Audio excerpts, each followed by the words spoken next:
Now, the golden willow tree. There was a little ship and she sailed on the sea. She went by the name of the golden willow tree as she sailed all on the low and the lonesome. That's the refrain. As she sailed all on that old lonesome sea. Out stepped the captain, a ringing of his hands, said the British robbery now before our door stands. As we sail all on the low and the lonesome, as we sail all on that old lonesome sea. Out stepped the cabin boy, brave lad was he. He said, what will you give to your cabin boy if I'll sink 'em to the bottom of the low and the lonesome? If I sink 'em to the bottom of the lonesome sea. Well, it's I've got gold and it's I've got fee, and I've got a daughter and your wife she should be if you'll sink 'em to the bottom of the low and the lonesome. If you'll sink 'em to the bottom of the lonesome sea. Oh, he jumped overboard and away swam he. He swam till he came to the British robbery as she is sailing all on the low and the lonesome. As she was sailing all on the lonesome sea. Then he drew out a auger that he carried for the use. Oh, he bored 9 holes for to let in the juice as she's sailing all on the low and the lonesome. As she was sailing all on the lonesome sea. Some a tearing up caps, some a tearing up their hats. Oh, it was all for to stop those saltwater gaps. As she was sinking to the bottom of the low and the lonesome. As she was sinking to the bottom of the lonesome sea. Then he turned on his back and away swam he. Oh, he swam till he came to the golden willow tree as she was sailing all on the low and the lonesome. She was sailing all on the lonesome sea. Oh, Captain, now Captain, are you good as your word? Will you let your little cabin boy back on board? Oh, I've sunk 'em to the bottom of the low and the lonesome. I've sunk 'em to the bottom of the lonesome sea. Oh, no, I am not as good as my word. I won't let my little cabin boy back on board. You can sink to the bottom of the low and the lonesome. You can sink to the bottom of the lonesome sea. And now if it wasn't for your daughter and the honor of your man, oh, I would starve you just like I starved them. I would sink you to the bottom of the low and the lonesome. I would sink you to the bottom of the lonesome sea. Then he turned on his back and away sank he. He said, farewell, farewell to the golden willow tree. Oh, I'm sinking to the bottom of the low and the lonesome. I'm a sinking to the bottom of the lonesome sea. Very good. You hear Bobby there at the end. You know Bobby's voice. He just, can't miss it. Now, when the ballads came to North America, of course, they did continue to thrive and get passed down through oral tradition, which is how a family like the Hicks family kept many of these old songs alive, and the Hicks, D. Hicks in particular, knew practically all of the child ballads, although he didn't know them by the same titles and didn't really think of them in those terms, but he knew some descendant of those songs. But there was another way they started to be disseminated, a little bit more commercial way. It's a way that Child had a kind of an ambivalent relationship to, and I'm talking about our broadsides. And I'll tell you more about the ones that I'm holding in just a minute. Child felt a little conflicted about broadsides because on the one hand, he was looking for, written, whether printed or handwritten, he was looking for written versions of these, and sometimes broadsides were the oldest extant evidence of some of these songs existing in a certain time and place.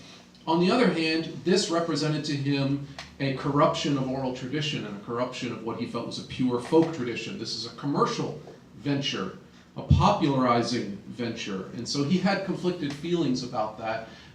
He certainly used broadsides as some of the sources for his documentation. and most other ballad scholars have done so as well since Child's time, but he certainly attached more importance to things that predated, to sources, written sources that predated the broadside tradition, especially handwritten manuscript sources. So someone in a diary, for instance, writes down a reference to a ballad or some of the verses of a ballad. That to him was more valuable than one of these. Now these are North American ballads. At the Center for Popular Music we primarily collect materials of American music, so our broadsides are almost all American broadsides. This is a practice that goes back to the British Isles, to about the 17th century. It's the earliest examples of printed broadsides. And what they are, and I can pass some of these around, please don't, probably doesn't even need to be said, but I'm going to say it anyway, don't take them out of the Mylar sleeves. But these, I should also say, the ones most of the ones I brought in are duplicates. We sometimes have more than one copy of the exact same item, and we use these when we do programs with students, and we pass them around, and they can look at them, and we don't worry too much about them. I brought a couple of things that are not duplicates today, but those I won't pass around. It would be irresponsible of me to do so. But these broadsides, as you'll see, they're printed lyrics only. There's no printed music on these.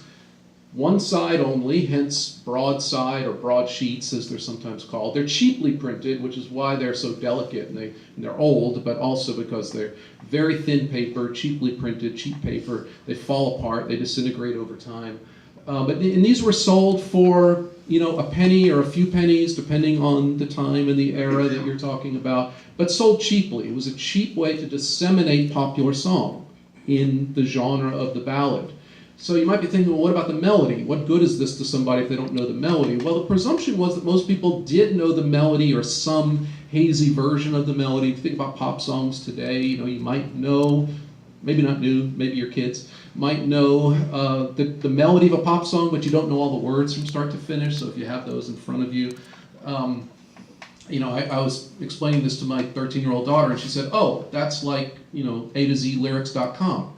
I said, yes, I guess you could say that, except that's free, and this would have cost you a nickel or something. But these were sold on the street. These were peddled in cities throughout North America. Most of the ones that I brought in, you'll see, were published in the Northeast, New York, Philadelphia. Some were published in Charleston, of course, the first urban centers in the United States. And most of these come from the mid to late 19th century, what we're looking at here, because the practice that started in England came over here and was continued into the early 20th century. We have about 3,300 of these at the Center for Popular Music, and basically they've all been scanned and they're available online. It's another nice thing you could get at without having to drive down to Murfreesboro, although I invite you to do so. But you can also just have a gander at these online. If you go to our website and look down the left-hand side, you'll see it's Kenneth Goldstein, who was a famous folklorist. That was the collection that the center acquired many years ago, and that's what was digitized with an NEH grant. So all these images are available. And you can see that some of them are done pretty cheaply, and some of them a little bit more elaborate with a woodcut, maybe a woodcut image and maybe some color printing, and presumably this would have been a little bit more expensive and so on.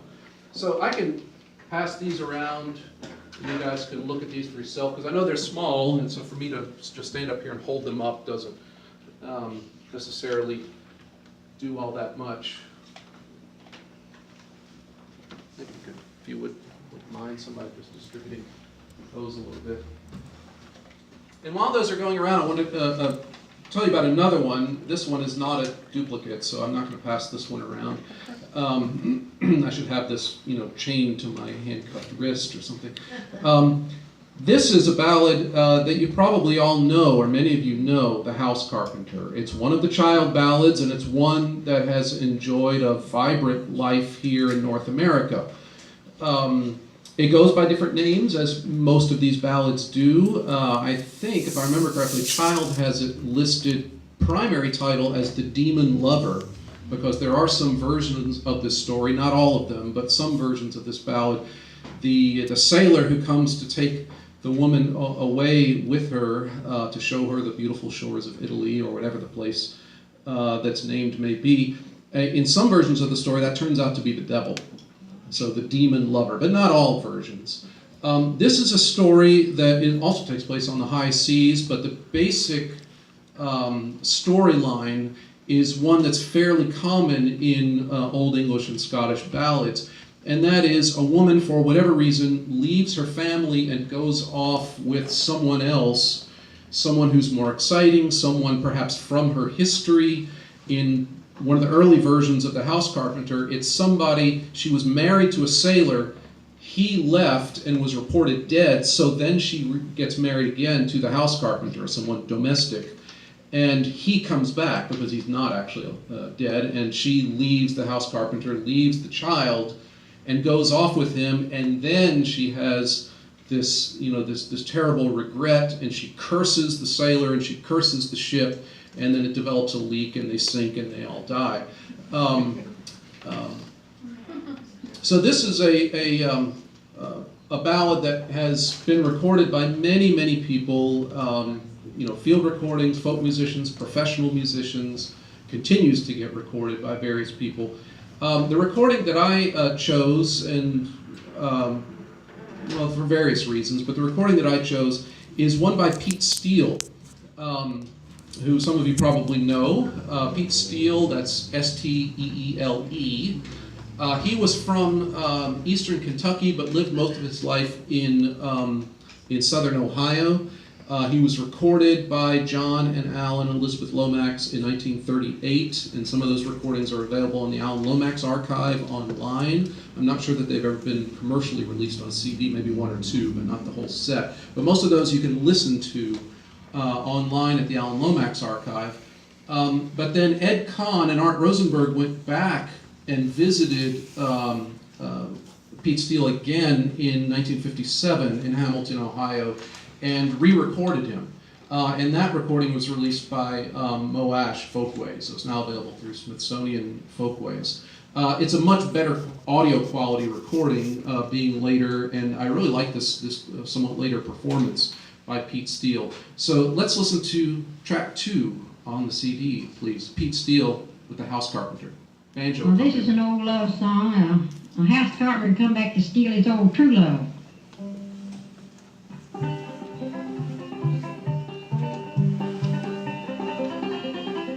Pete Steele, in case you don't know, is a fantastic old-time banjo player, played in a variety of styles. It's a two-finger style you're hearing on this one.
their gallant ships from like dead leak, and it's time for to rise no more.